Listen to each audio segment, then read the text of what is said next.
The Duke's sister stopped breathing just after midnight, and in the silence that followed, he realized the only person still holding her hand was the maid no one had bothered to introduce to him properly. Not the three physicians who had abandoned the sickroom hours earlier. Not the family who had retreated behind closed doors to avoid contagion. Not even himself until that final moment when he understood that someone who possessed nothing had given everything while those who claimed to care had offered only fear. Her name was Margot, and she had been at Greystone Manor for exactly 9 days when Lady Catherine fell ill. 9 days of emptying chamber pots and scrubbing floors in the servants' wing, where conversation stopped when she entered and resumed the moment she left. Invisible work performed by an invisible girl, precisely as the world preferred. The fever arrived on a Tuesday, swift and merciless as winter itself. By Wednesday evening, Lady Catherine's skin burned hot enough to make the sheets damp, and by Thursday morning, the first physician uttered the word everyone had been dreading since the outbreak began in the village below. Typhus. The house transformed overnight. Doors locked. Meals left outside rooms on trays no one touched. Servants who had worked at Greystone for decades suddenly remembered urgent business elsewhere, and the Duke's own aunt departed for London without bothering to invent an excuse. 3 physicians came and went in careful rotations, issuing instructions from doorways, prescribing tonics they would not personally administer, and offering increasingly grim prognoses delivered with the detachment of men accustomed to aristocratic death. Lady Catherine would likely survive, they assured the Duke, provided she received constant care. None of them stayed to provide it. The Duke stood in the hallway outside his sister's room on the 5th night, listening to her call weakly for water, and felt something crack inside him that had nothing to do with grief and everything to do with rage. Physicians who accepted his gold but would not risk their own comfort. Family who loved Catherine at dinner parties but abandoned her when love required courage. A world that measured worth by title, yet scattered like leaves the moment that title could not protect them from consequence. He pushed open the door, prepared to sit vigil himself if necessary, and stopped. Someone was already there. Margot knelt beside the bed with a cloth in one hand and a water basin in the other, carefully wiping Catherine's fevered face with movements so gentle they seemed practiced. She murmured something too soft to hear, and Catherine, delirious and trembling, quieted slightly under her touch. The Duke stood frozen in the doorway, watching this girl, barely 20, he guessed, thin from the kind of hunger that came from years rather than days, tend to his sister, as though her life held equal value to anyone else's in the house. "You should not be here," he said finally. Margot turned, startled but not frightened. Her eyes were dark, shadowed by exhaustion, but steady. "Neither should you, Your Grace. The contagion, I am aware of the risk. Then you understand why I cannot leave her alone." The logic was so simple it bordered on accusation. If he understood the danger, why had he allowed it? Why had 3 trained physicians retreated while 1 untrained maid remained? The doctors said, "The doctors are not here." Not anger in her voice, just fact. "Someone needs to be." Catherine moaned softly, and Margot turned back immediately, lifting a cup to cracked lips with infinite patience. The Duke watched her coax his sister into drinking, watched her adjust pillows and smooth tangled hair, watched her perform a dozen small acts of care that should have been commonplace but felt, in that moment, extraordinary. "What is your name?" he asked quietly. She glanced up briefly. "Margot, Your Grace." "How long have you been doing this?" "Since the first physician left." 3 days. 72 hours of exposure to a disease that killed half the people it touched. 3 days of choosing, again and again, to stay when no one would have faulted her for leaving. Why? The question hung between them, heavier than he intended. Margot set down the cloth and met his gaze directly for the first time, and he saw something in her expression that unsettled him more than fear or pity ever could. "Certainty. Because no one else would," she said simply. "And because she was kind to me once when she did not have to be." The Duke had no answer for that. Kindness repaid with kindness, courage answering cruelty, a maid demonstrating the nobility his own class had abandoned. The mathematics of it seemed impossibly straightforward and impossibly rare. He stepped fully into the room, closing the door behind him. "Then I will help you." Margot blinked in obvious surprise, but did not argue. Perhaps she understood what he was only beginning to realize himself, that this was not charity, not duty, but penance. For the rest of that night and 6 that followed, the Duke of Greystone learned what the word care truly meant from a girl who owned nothing and gave everything. And though neither of them knew it yet, The choice she had made in an empty sickroom would reshape both their lives in ways far more permanent than fever or title or the unbridgeable distance between their worlds. The fever broke on the 7th day, and when Lady Catherine opened her eyes to candlelight and found her brother asleep in a chair beside the bed, she smiled weakly and whispered, "You look terrible." He woke with a start, disoriented and stiff from days of irregular sleep, and the relief that flooded through him at the sound of her voice nearly brought him to his knees. "Catherine, where is Margot?" The question caught him off guard. Not inquiry about the physicians, not concern for her own health, but immediate worry for the girl who had spent a week refusing to leave her side. "Resting," he said, though in truth he had no idea. He had finally convinced Margot to sleep a few hours earlier, and she had disappeared into the servants' quarters without argument, too exhausted to protest. Catherine tried to sit up, failed, and settled for turning her head toward him with effort. "She saved my life." "We don't know that." "I do." Certainty again, the same quality Margot possessed. "I remember pieces. Enough to know she never left. Not once." The Duke had no response because his sister was correct. While physicians issued careful instructions from safe distances, while families sent concerned letters from London, while he himself had managed only sporadic hours at Catherine's bedside between estate business and exhaustion, Margot had remained. Constant as breath, steady as stone. "I want to thank her properly," Catherine continued, "and compensate her." She risked, "I have already arranged compensation." The Duke interrupted quietly. Catherine studied him with new attention, reading something in his tone that made her expression shift from gratitude to curiosity. "Have you?" He looked away, uncomfortable under his sister's knowing gaze. It seemed appropriate. Appropriate. She repeated the word carefully, as though testing its weight. "Edmund, what happened while I was ill?" "Everything," he wanted to say. Instead, he stood and crossed to the window, where dawn light had begun painting the gardens gold. Below, servants moved through morning routines as though the world had not narrowly avoided tragedy. As though the previous week had not revealed exactly who possessed courage when it mattered and who merely performed it when convenient. "The physicians would not stay," he said finally. "The family would not come. And a girl I had never properly noticed chose to risk her life because my sister once showed her kindness. That is what happened." The silence behind him stretched long enough that he finally turned. Catherine watched him with an expression he could not quite name. Not pity, not amusement. Something gentler and more dangerous than either. "You care for her," she said softly. "I am grateful to her." "That is different." "Is it?" The Duke opened his mouth to argue, then closed it.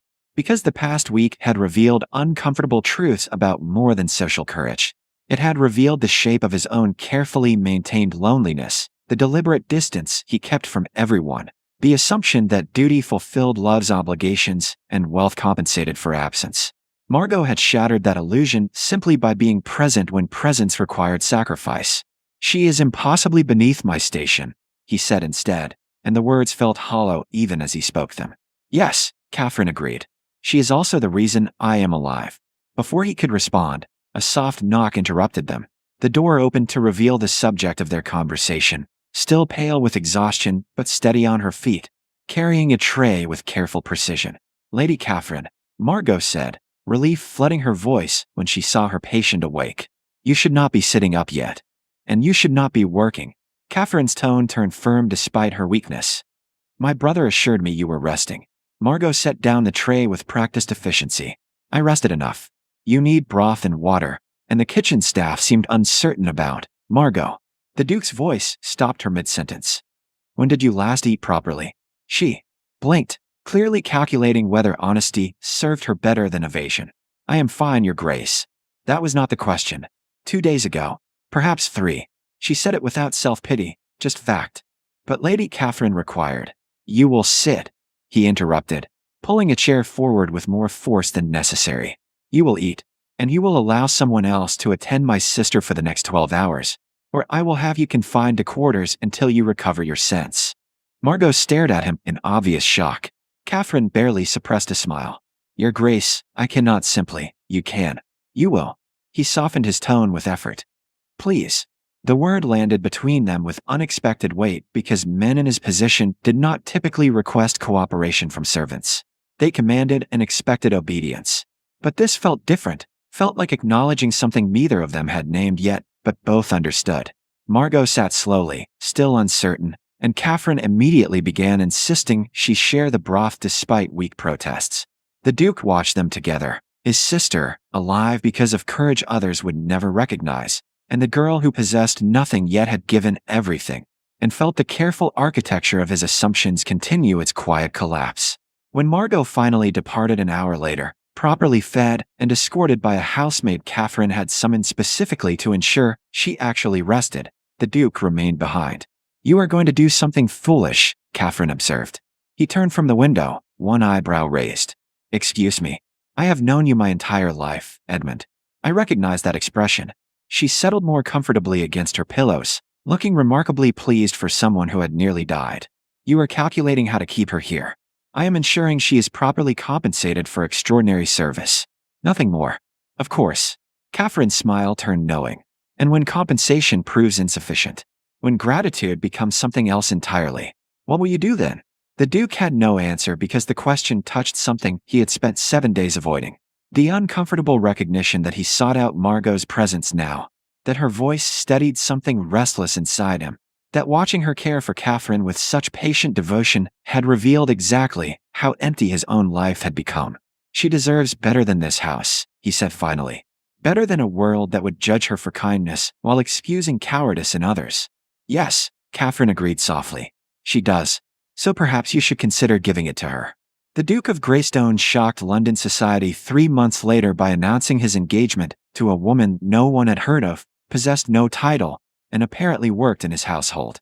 The scandal rippled through drawing rooms and ballrooms with gleeful speed because nothing entertained the aristocracy more than watching one of their own break formation. But those who whispered cruel speculation had not been present in a sick room where courage revealed itself in forms they would never recognize.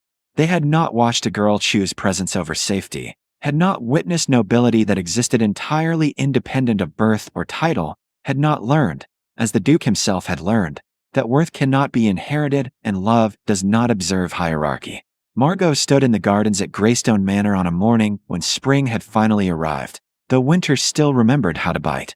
The engagement ring felt strange on her finger, too heavy, too visible, a constant reminder that her life had transformed into something she still struggled to accept as real. "You are certain?" she asked for perhaps the 100th time since he had proposed 2 weeks earlier in the same room, where she had nursed Catherine back from death's edge.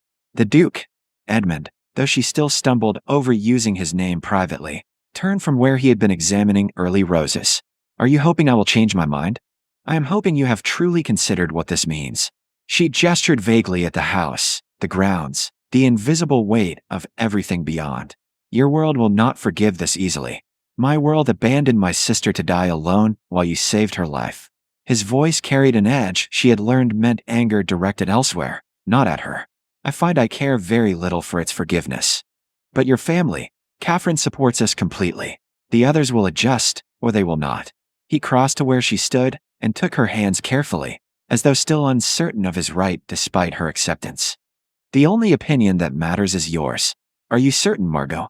She met his eyes, these familiar gray eyes that had watched her from doorways during that terrible week, that had held questions neither of them dared voice, that looked at her now with something she had spent her entire life believing people like her would never receive from people like him.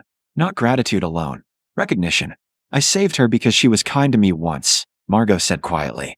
"When I first arrived and could not find the servants' quarters, she stopped and gave me directions herself instead of calling someone else. It seemed such a small thing, but no one else in this house had spoken to me directly before that moment." Edmund's expression tightened with something that might have been shame. "I did not even know you existed until I know. That is how the world works." She squeezed his hands gently. "But you noticed afterward. That is what changed everything. Because you made it impossible not to notice." He said it with conviction that still surprised her. "You stepped forward when every instinct should have told you to protect yourself. You stayed when no one would have blamed you for leaving. You demonstrated every quality my world claims to value while possessing none of the credentials we pretend make them legitimate. I was a maid caring for a patient. Nothing extraordinary. You were extraordinary. Absolute certainty now. And you still are."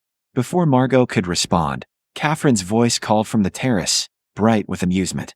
"If you two continue standing in the cold debating your own worthiness, I will be forced to intervene, and I am still recovering from nearly dying." Please spare me the exertion. They turned to find her wrapped in blankets, looking substantially healthier than she had 3 months earlier, but still prone to dramatic pronouncements. Edmund sighed with obvious affection, while Margot laughed despite herself. We were discussing your engagement, I know. You discuss it constantly. Catherine gestured impatiently for them to join her. Margot worries about society. Edmund pretends not to worry while clearly worrying. You are both exhausting and adorable in equal measure. As they climbed the terrace steps, Margot caught Edmund's expression and saw the same grateful disbelief she felt regularly. That this unlikely joy existed at all. That courage in a sick room had led somehow to love in gardens. That the girl no one noticed, and the Duke who noticed too late, had found each other anyway. Inside, the household staff had gathered in the main hall, summoned by Catherine for reasons she had refused to explain. When the three of them entered, an uncertain silence fell that made Margot's stomach clench with familiar anxiety. But Catherine simply smiled and addressed the room with clear authority despite her weakened state. Most of you have served Greystone Manor longer than I have been alive. You understand its customs, its expectations, its traditions. She paused deliberately, which is why I am telling you now that things will change. Uncertain glances passed between servants who had learned to anticipate punishment in unexpected announcements. My brother is marrying Margot, Catherine continued, who many of you remember worked in this household not long ago. Some of you will find this inappropriate. Some will gossip. Some will judge. Her voice hardened slightly. Those people will find employment elsewhere. The silence deepened, but differently now, edged with surprise rather than fear.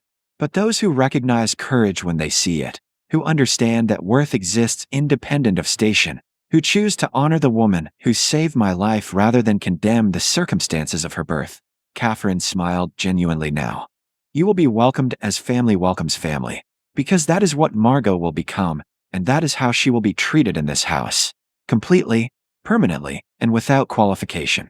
Margot felt tears prick her eyes at the fierce protectiveness in Catherine's voice, at Edmund's hand finding hers immediately, at the housemaid from the servants' quarters stepping forward with tentative respect and saying, "Welcome home, miss." Others followed, not all, but enough. Enough to suggest that perhaps courage could be contagious, that perhaps choosing kindness over cruelty might spread through houses and hearts when someone demonstrated it first. That evening, as lamplight softened the edges of Greystone Manor and the world settled into comfortable quiet, Margot found Edmund in his study staring at correspondence from relatives who had, predictably, expressed outrage about his engagement. She set down the letters without reading them. "Do you regret it?" He looked up immediately, expression clearing. "Never. Even when it costs you. It costs me nothing that matters." He stood and pulled her close with a certainty that still made her breath catch. "You stayed when no one else would. You demonstrated everything I should have understood years ago about what truly defines nobility. If society cannot recognize that, the failure is theirs, not yours." Margot leaned against him, feeling the steady rhythm of his heartbeat, and thought about the strange path that had led her here. From invisibility to impossible recognition, from servitude to something she still struggled to name but knew was real. "Your sister would have recovered eventually," she said softly. "Even without me. Perhaps. But I would not have." He pulled back enough to meet her eyes. "I would have continued believing title mattered more than character. That distance protected rather than isolated. That the world I inherited reflected truth rather than convenient fiction. You changed that. Not by trying to impress me, but by caring for Catherine when caring required courage. I only did what seemed right." "Exactly." He smiled with a tenderness she no longer questioned. "And I will spend the rest of our lives ensuring you never regret choosing kindness when cruelty would have been easier." Outside, spring continued its patient work of transformation, turning frozen ground soft again, coaxing flowers from dormant earth, proving that change, however impossible it seemed, remained always, persistently, inevitably possible.